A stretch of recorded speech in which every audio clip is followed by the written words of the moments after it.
Alright, so this is the intermediate scenario. In this particular one, you have to take Canada, Canada, that's right, and make them nuclear. And test, or in this case, launch one nuke on anyone. And you win. So, again, something else that's not exactly difficult. How will we do it, you ask? Well, that's a good question. I don't really know. We need to make ourselves positive budget first. Okay, so how does the world feel about, Canada? The U.S. loves us, of course. The United States has always been a good friend of Canada, despite the, how we'll talk about each other in joking manners. We're both on good terms, so we're going to get them to assume our debt. That's right, assume my debt. Oh, they refused it. Oh, that's right, because they're negative. Well, I guess that didn't really work out in my favor, did it? Well, what can I do? I could just take foreign aid back down like it was. Or I could get rid of propaganda. Or I could do a manner of things. I don't really know what I'm going to do. I'll bring that down, for sure. No need to have it if nobody's, if we're not getting anything out of it. We can bring down healthcare a little bit, just a smidgen. Our people still love us, so I'm not too concerned about that. And we're going to go ahead and start researching military strategic forces. And that's going to give us a gigantic dislike with the rest of the world. But does Canada care? No, not really. Canada's all gravy, baby. That's right. We are happy. Canada is just happy that we're putting on, a good show for the world to keep up with us. I'm actually going to keep research relatively high for now. Actually, you know what? I'm going to bring it down to halfway, or a quarter anyway. Bring it down to a quarter to pay off more of this debt. And then once we get through building strategic forces, then I will up it back up to where we can actually, bring them down, in this case. Build the military technology we need, the nukes that we need, and make Canada the true hat of the United States. And even then, who knows, maybe things will work out in our favor, and the United States will actually become Greater Canada. So while we wait for sweet Canada to build her nuclear program, why don't we take a look at some of the things that I've just been doing to mess around with the economy? Well, for starters, inflation's at a 5%. Not really that big of a deal to me. So I have interest at 19.2% to ensure that inflation doesn't increase. Basically, for people who have asked me questions in the past in regards to how does inflation and interest relate to each other, well, to put it simply, the higher your interest level is, the less your inflation will grow. The faster your economy grows basically equals a higher inflation rate. However, the reason you don't want high inflation is purely and simply because you don't want your expenses, your fixed expenses, to grow at an exponential rate. This will happen if interest, or inflation, gets too high. 9% is too high for me. A lot of people say, oh, well, I play the game at 9.9% because I put my interest level at 0. You can do that. That's perfectly fine. However, in the long term, you won't make money. Essentially, your fixed budgets will grow so high that it's hard to keep up with. So I tend to not do that. As you can see, my economy is growing quite rapidly. Even looking at economic health here, we can see that at the beginning of the game, I think Canada's per capita was about 28,000, and now per capita it's 33,923 per citizen. So, and it just went up a bit more just now. That basically means that I'm making more money in tax. I could ideally raise taxes higher. However, I'm not bringing it up too high because I want tourism to thrive, which is slowly growing because I have it maxed out. After a few years, tourism will completely surpass this particular field and be making me a butt ton of money. Most of our money is coming from income taxes, though, so for now, we're going to stick with that. However, we can see my budget steadily rising bit by bit. That is in part to the fact that I have infrastructure maxed out and I have environment maxed out, which both provides bonuses towards resource production. I think environment specifically, we can look by holding F1, reduces the probability of environmental catastrophes occurring, increases the production of resources of the primary sector, and pleases the population. Infrastructure essentially does the same thing. Yes. And it also raises your development level, which, if we look here, our human development level is well past the world average at 85.2% infrastructure and 80.6% telecommunications. If we wanted to, we could max out telecom, but I don't care that much, really, about telecom, because telecom has a lot of backseat type stuff. Basically, to know, what the enemy's doing, movements they're making, how many troops they have, so on and so forth. That is really not too important to me, considering all I'm worrying about in this particular scenario is building nukes. With our Strategic Forces program at 61%, we are well on our way towards having a very powerful nuclear program. We can also, if you want, take a look at my stability and approval. You can see my approval's at 84.4% and 81.7%, even after raising taxes.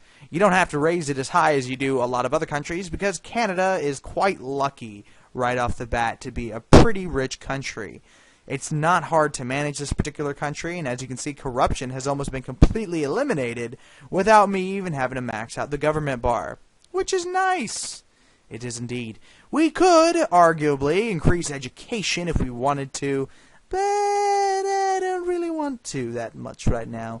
And we can also see that the world was pretty pissed off at us for researching a nuclear program, which a lot of them still are. However, we don't care. Canadians will have their day, and we don't care if we piss off a few other countries in the process. That's right. And what are we at, 67% now? So yeah, we're making pretty good time as far as I'm concerned. Oh, so close, 94%. Come on now, just a little bit. Somalia, sabotage attempt by Somalia. Those fools. Not like we really care. Let's take a look at our income. Look at that. Isn't that just beautiful? It is quite beautiful. Inflation is only at 5.1%. Unemployment is low. The population that's actually below the poverty line is quite low as well. What else good things do we have going on in Canada? Tourism is rising.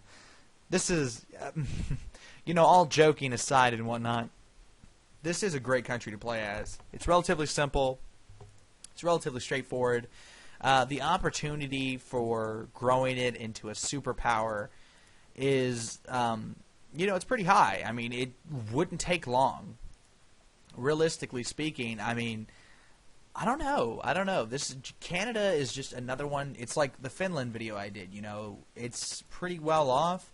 It doesn't have any glaring weaknesses or any problems. I mean, it does have a very small military for a power as powerful as it is.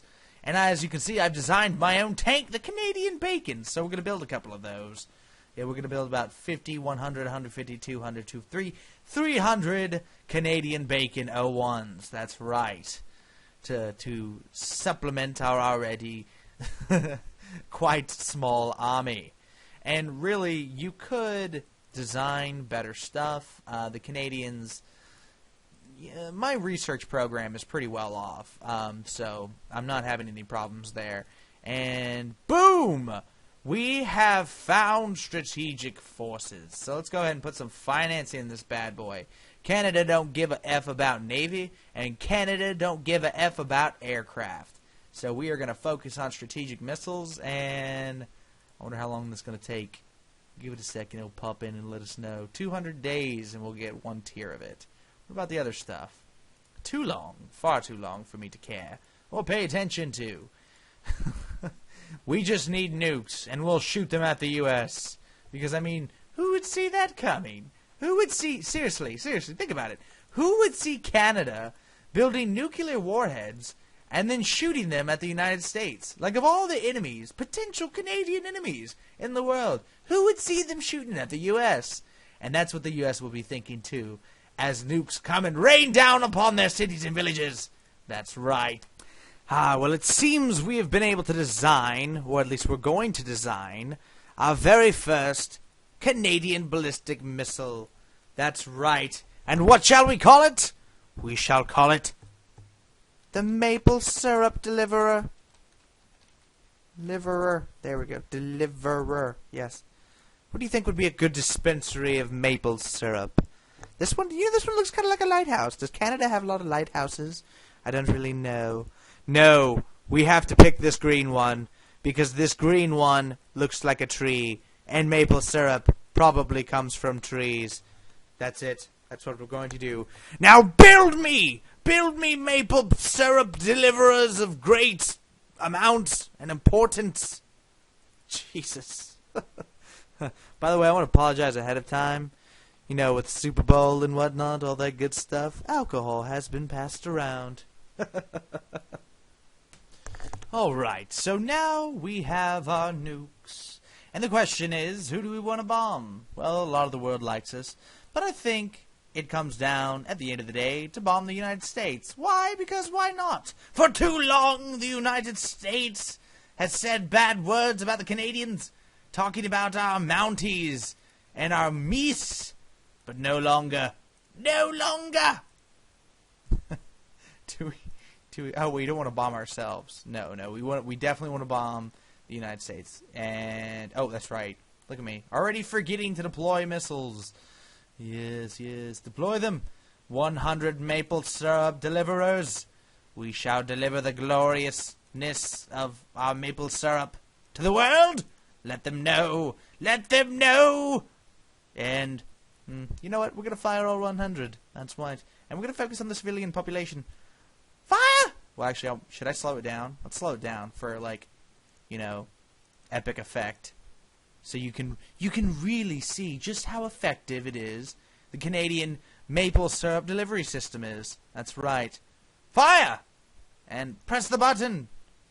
And mission accomplished, ladies and gentlemen. Our nukes have been fired at the United States. The United States was very much unprepared and is now covered in thousands upon millions and billions of gallons of maple syrup in all of her major cities. That's right. It seems... Oh, look. See, none of the nukes blew up where I live. Yeah, that's right. I live in that area. I'm alive. But it seems like the rest of the United States isn't too happy. And in return for our delicious maple syrup that we've given them, they have decided to fire back at us with actual nukes. As if we did something wrong. But anyway, this has been Commissar Bro, and thank you so much for watching my little... How much of my population did I lose? Oh my god, they killed 2/3 of Canada's population. But look how rich we are now! Oh man, that's great. That's just great. Anyway, this has been Commissar Bro. Thank you guys for watching, and tune in for whatever I decide to do next time.